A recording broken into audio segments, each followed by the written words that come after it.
வணக்கம் and welcome to cricket channels Tamil channel. இந்த வீடியோவில் நம்ம அதை பற்றி பார்க்க போகிறோம் அப்படின்னா ஐபிஎல் 2025 மெகா ஆக்ஷனுக்கான ரூல்ஸும். ஸோ டோட்டலாக வந்துட்டு மொத்தம் 10 பாயிண்ட்டாக போட்டு எல்லா ரூல்ஸையும் வந்துட்டு பிசிசிஐ இப்போ வந்து ரிலீஸ் பண்ணிட்டாங்க. ஸோ ஐபிஎல் 2025 பொறுத்த வரைக்கும் ஸோ பிசிசிஐ ஒரு மிகப்பெரிய லெவலில் வந்துட்டு நிறைய முக்கிய முடிவுகள் அப்படிங்கிறதையும் வந்து எடுத்துருக்குறாங்க.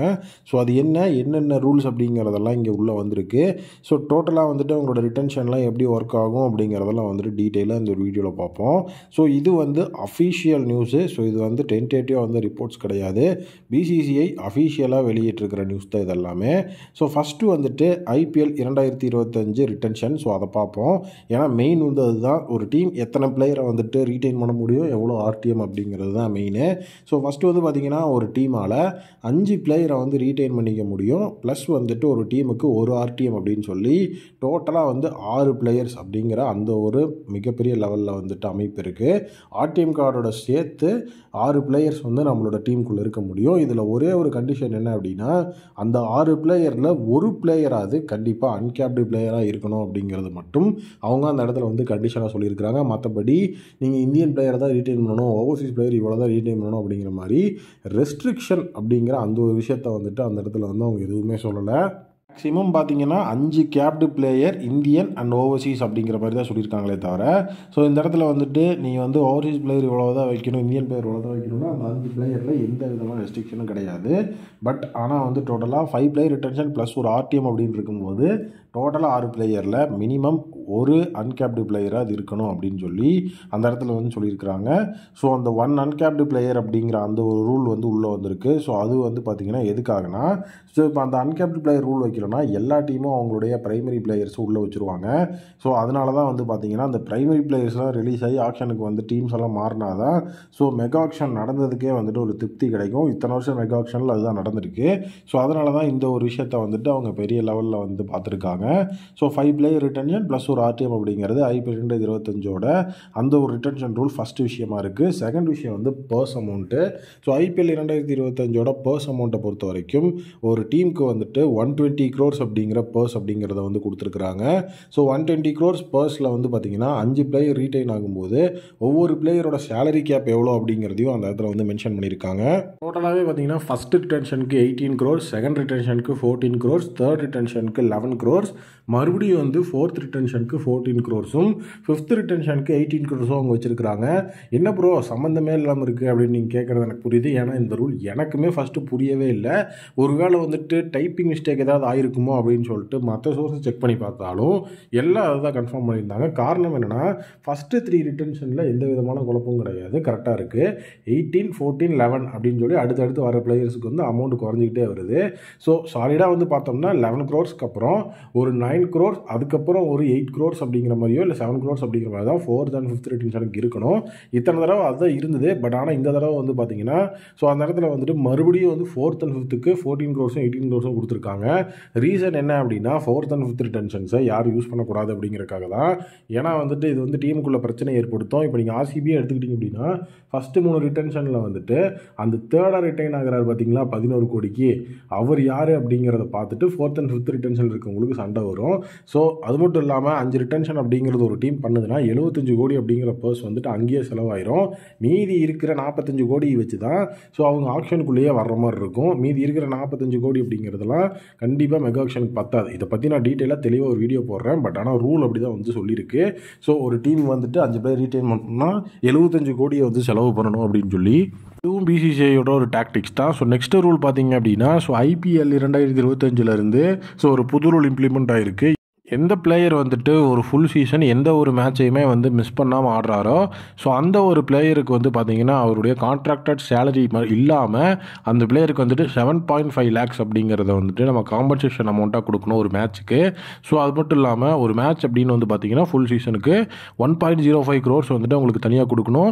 ஸோ இதுக்காக ஒவ்வொரு டீமும் வந்து பார்த்திங்கன்னா அவங்களுடைய அந்த ஒரு பர்ஸ்லேருந்து 12.5 கோடியை தனியாக எடுத்து வைக்கணும் அப்படிங்கிற விஷயத்தையும் பிசிசிஐ இம்ப்ளிமெண்ட் பண்ணியிருக்காங்க. ஸோ இந்த ரூல் ஒன்லி ஃபார் இந்தியன் பிளேயர்ஸுக்கு மட்டும்தான். ஸோ நெக்ஸ்ட் ஓவர்சீஸ் பிளேயர்ஸுக்கு ஆப்பு வைக்கிற அடுத்தடுத்த ரூல் வந்துருச்சு. ஓவர்சீஸ் பிளேயர்ஸ் பொறுத்த வரைக்கும் இது வரைக்கும் நமக்கு வந்துட்டு இருந்த ஒரு மிகப்பெரிய பயம் என்னென்னா, இந்த பிளேயரை எடுத்தால் கண்டிப்பாக வந்துட்டு இவர் ஆட மாட்டார், ரெஜிஸ்டர் பண்ணுவார், பட் ஆனால் பாதியில் கிளம்பிடுவார். ஆஸ்திரேலியன் பிளேயர்ஸை ஃபுல்லாக எடுத்து வச்சோம்னா ஆஸ்திரேலியன் பிளேயர்ஸ் சீக்கிரமாக வந்துட்டு அவங்க கிளம்பிடுவாங்க, full IPL season playoffs எல்லாம் இருக்க மாட்டாங்கன்னு நமக்கு ஒரு பயம் இருக்கும். இனிமேல் அது கிடையாது. காரணம் என்ன அப்படின்னா, ஒரு ஓவர்சீஸ் பிளேயர் ஆக்ஷனில் ஒரு டீமால் வாங்கப்பட்டுட்டார் அப்படின்னா, ஸோ எனக்கு வந்து இன்டர்நேஷனல் ஷெட்யூல் இருக்குது, ஒர்க் லோட் மேனேஜ்மெண்ட் இருக்குன்னு அவங்க அந்த ஒரு டீம்லேருந்து கிளம்புறாங்கன்னா அடுத்த 2 வருஷம் அவங்களால ஐபிஎல் ஆட முடியாது. ஸோ எந்தெந்த பிளேயர்ஸ் அந்த மாதிரிலாம் பண்ணுறாங்களோ அந்த பிளேயர்ஸை 2 வருஷம் ஐபிஎல் ஆடக்கூடாது அப்படின்னு சொல்லி பேன் பண்ண போகிறாங்க. அந்த ரூலை அஃபிஷியலாக இப்போ இம்ப்ளிமெண்ட் பண்ணிட்டாங்க. ஸோ அடுத்த விஷயம் என்ன அப்படின்னு வந்து பார்த்தீங்கன்னா, ஸோ இப்போ நிறைய பிளேயர்ஸ் இன்னொரு டாக்டிக்ஸ் என்ன பண்ணுவாங்கன்னா, ஸோ அவங்க வந்துட்டு ரெஜிஸ்டரே பண்ண மாட்டாங்க மெகா ஆக்ஷனுக்கு. ஏன்னா மெகா ஆக்ஷன் வந்துட்டு ஒரு சிலருக்கு வந்து சேலரி கம்மியாக கிடைக்கும். மினி ஆக்ஷன் அப்படின்னா பிளேயர்ஸ் கம்மியாக இருப்பாங்க, டிமாண்ட் வந்து டீமுக்குள்ளே அதிகமாக இருக்கும். ஸோ ஈஸியாக வந்துட்டு அந்த இடத்துல வந்து நமக்கு பெரிய சேலரி அப்படிங்கிறது கிடச்சிரும். ஸோ நீங்கள் வந்து லாஸ்ட் ஃபியூ இயர்ஸாக மினி ஆக்ஷன் எடுத்து வச்சு பார்த்தீங்கன்னா ஓவர்சீஸ் பிளேயர்ஸுக்கு நிறைய பேர் வந்து அதிகமாக பிட் பண்ணி எடுத்திருக்காங்க. லாஸ்ட் ஆக்ஷனே அதுக்கு மிகப்பெரிய உதாரணம் தான். ஸோ இந்த மாதிரி டாக்டிக்ஸையும் அவங்க வந்து பயன்படுத்துவாங்க. அந்த மாதிரி டாக்டிக்ஸை பயன்படுத்துகிறவங்களுக்கும் அடுத்து வந்து ஒரு ஆப் வந்துருச்சு. மெகா ஆக்ஷனுக்கு ரெஜிஸ்டர் பண்ணாத பிளேயர் அடுத்து வரப்போகிற மினி ஆக்ஷனுக்கு ரெஜிஸ்டர் பண்ண முடியாது. ஸோ அவங்க வந்து ரெஜிஸ்டர் பண்ணுறதுக்கே தகுதி இல்லாதவங்கன்னு சொல்லி முத்திரை குத்தி அந்த ஒரு ஆக்ஷனில் அவங்க பார்ட்டிசிபேட் பண்ண முடியாது, இன்எலிஜிபிள் அப்படின்னு சொல்லி அந்த ஒரு விஷயத்தையும் கொண்டு வந்துட்டாங்க. ஓவர்சீஸ் பிளேயர்ஸுக்கு 2 இடத்துல ஆப் அடிச்சிருக்காங்க. ஒன்று வந்துட்டு ரெஜிஸ்ட்ரேஷனு, இன்னொன்று வந்து பார்த்தீங்கன்னா ஸோ 2 வருஷம் பேன் அப்படின்னு சொல்லி புதிய ரூல்ஸை அந்த இடத்துல வந்து இம்ப்ளிமெண்ட் பண்ணியிருக்காங்க. இது கண்டிப்பாக வந்துட்டு ஆஸ்திரேலியா அண்ட் இங்கிலாந்து கிரிக்கெட் போர்ட்ஸ்க்கு ஒரு மிகப்பெரிய அடியாக தான் இருக்கும்.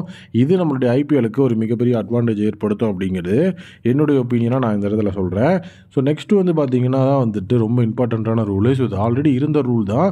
ஸோ அது என்ன அப்படின்னு பார்த்தீங்கன்னா, ஒரு கேப்டு இந்தியன் பிளேயர் வந்துட்டு அன்கேப்டு பிளேயராக ஐபிஎல்ல மாறுறதுக்கான பாசிபிலிட்டி இருக்குது அப்படிங்கிற சொல்லியிருக்காங்க. இதில் அவங்க 2 பாசிபிலிட்டி கொடுத்துருக்காங்க. ஒன்று வந்துட்டு இன்டர்நேஷனல் கிரிக்கெட்லேருந்து ரிட்டையர் ஆகி 5 வருஷம் ஆயிருந்தது அப்படின்னா அந்த ஒரு கேப்டு இந்தியன் பிளேயர் வந்து பார்த்தீங்கன்னா அன்கேப்டு பிளேயர் அப்படிங்கிற மாதிரி மாறிடுவார். அன்கேப்டு பிளேயருக்கு எவ்வளோ சேலரி கொடுக்கணுமோ அதை கொடுத்தா போதும், ரிட்டன்ஷன்லேயும் அதுவே ரெப்ளிகேட் ஆனால் போதும். ஸோ இல்லை அப்படிங்கிற பட்சத்தில் வந்து பார்த்தீங்கன்னா அவங்க இன்டர்நேஷனல் ரிட்டைர்மெண்ட் அப்படிங்கிறதுல அனௌன்ஸ் பண்ணல. பட் ஆனால் வந்து அவங்ககிட்ட சென்ட்ரல் கான்ட்ராக்ட் கிடையாது. லைக் வைஸ் இப்போ நம்மளுடைய இஷான் கிஷன் மாதிரி ஸோ ஒரு ஆல்மோஸ்ட் 1 இயராக சென்ட்ரல் கான்ட்ராக்ட் இல்லாமல் தான் அவர் வந்து இருக்கிறாரு, டொமஸ்டிக் மட்டும் தான் ஆடிட்டு இருக்கிறாரு. ஸோ அந்த மாதிரி 5 வருஷம் ஒரு இந்தியன் பிளேயர் வந்து சென்ட்ரல் கான்ட்ராக்ட் பிசிசிஐயோட சென்ட்ரல் கான்ட்ராக்ட் இல்லாமல் இருந்தால் ஸோ அவருமே வந்து பார்த்தீங்கன்னா அன்கேப்டு பிளேயர் அப்படிங்கிற முறையில் வந்து ஸோ ஐபிஎல்லோட அந்த ஒரு ரூல்ஸ்குள்ளே வருவார். இந்த ரூல்ஸை முக்கியமாக எம்எஸ் தோனிக்காக மட்டுமே தான் போட்டிருக்காங்க. சிஎஸ்கே 4 கோடி அப்படிங்கிற அமௌண்ட்டில் எம்எஸ் தோனி அன்கேப்டு பிளேயராக வந்துட்டு ரீட்டைன் பண்ணுவாங்கன்னு நேற்று ஃபுல்லாகவே அப்டேட் வந்துருச்சு. ஸோ இதனால் சிஎஸ்கேக்கு ஒரு 13 கோடி ரூபா கிட்டக்க லாபம் வருது. ஸோ அதை வச்சு அவங்க வந்து அடுத்து ஒரு 2 பிளேயர்ஸை கூட ஈஸியாக வாங்கலாம். ஸோ அதனால் வந்துட்டு 5 பிளேயர்ஸை ரீட்டைன் பண்ண போகிற ஒரு டீமாக சிஎஸ்கே மட்டும்தான் இருக்கிறதுக்கான சான்சஸ் இருக்குது. நிறைய இடத்துல வந்துட்டு எல்லா இடத்துக்கும் ஆப்பு வச்சு பிசிசிஐ அவங்க சொன்ன மாதிரியே வந்துட்டு 3 பிளேயர் ரிட்டன்ஷனுக்குள்ளேயே வந்துட்டாங்க. ஸோ அது மட்டும் இல்லாமல் ஃபைனல் ரிட்டன்ஷனாக impact player. So impact player ரூலை வந்துட்டு எவாக்குவேட் பண்ணணும். இதனால் நிறைய ப்ராப்ளம் இருக்குது, ஆல்ரவுண்டர்ஸுக்கு வாய்ப்பு கிடைக்கிறதில்ல அப்படிங்கிற மாதிரி விஷயத்தையெல்லாம் அந்த இடத்துல நிறைய பேர் சொல்லியிருந்தாங்க. பட் அதெல்லாம் எதுவுமே கண்டுக்கல. எல்லாத்தையும் ரிவ்யூ பண்ணிட்டு இம்பாக்ட் பிளேயர் ரூல் வந்துட்டு கன்ஃபார்மாக வந்துட்டு தொடரும். அதை வந்து வெளியெடுக்கிறதுக்கான வாய்ப்புகள் கிடையவே கிடையாது அப்படிங்கிறத அஃபிஷியலாக சொல்லிட்டாங்க. ஸோ 2027 வரைக்கும் இம்பாக்ட் பிளேயர் ரூல் இருக்குது. ஸோ அதுக்கப்புறம் வேணால் அதுக்கு வந்துட்டு ரிவ்யூ ஏதாவது பண்ணுவாங்களா அப்படின்னு அப்புறம் தான் பார்க்கணும். ஸோ இதெல்லாம் தான் ஐபிஎல் 2025ஓட மெகா ஆக்ஷனுக்காக அவங்க போட்டிருக்கிற புதிய ரூல்ஸ் அண்ட் ரெகுலேஷன். ஸோ இதில் உங்களுக்கு வந்துட்டு ஃபேவரட்டான ரூல் என்ன அப்படிங்கிறத கமெண்ட் செக்ஷனில் மறக்காமல் கமெண்ட் பண்ணுங்கள். கண்டிப்பாக உங்களுக்கு வீடியோ பிடிச்சிருக்கு, நிறைய வீடியோ பிடிச்சிருந்தா நம்ம சேனலை சப்ஸ்கிரைப் பண்ணி பக்கத்தில் இருக்க பெல்லைக்கான பிரஸ் பண்ணி வச்சுக்கோங்க. ஸோ மீண்டும் நாளை ஒரு புதிய வீடியோ மீட் பண்ணுறேன். அன்றைய விடைபெறுவது cricket channel Tamil. Thank you, take care and bye bye.